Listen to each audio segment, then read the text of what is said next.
పూర్వకాలంలో గురుద్రుహుడు అనే వేటగాడు అడవిలో జీవించేవాడు.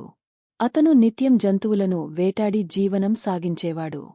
ఒకసారి మహాశివరాత్రి రోజున అతను ఎక్కడా ఆహారం దొరకక రాత్రివరకు ఆకలితో ఉండిపోయాడు.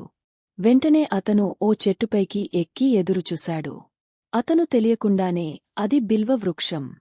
ఆ రాత్రివేటకోసం ఎదురుచూస్తూ చెట్టు ఆకులు కిందపడేలా కదిలించాడు. ఆ చెట్టు క్రింద శివలింగం ఉండేది. అతని చేతుల నుండి బిల్వదళాలు శివలింగంపై పడ్డాయి. అలాగే అతని నోటిలో నుండి ఓం నమః శివాయ అనే మంత్రం అనుకోకుండా పలికింది. ఇలా మహాశివరాత్రి రాత్రంతా తెలియకుండానే ఉపవాసముండి శివపూజ చేసినట్టయింది. దాంతో శివుడు అతని భక్తిని చూసి ప్రసన్నుడై అతనికి మోక్షం కలిగించాడు.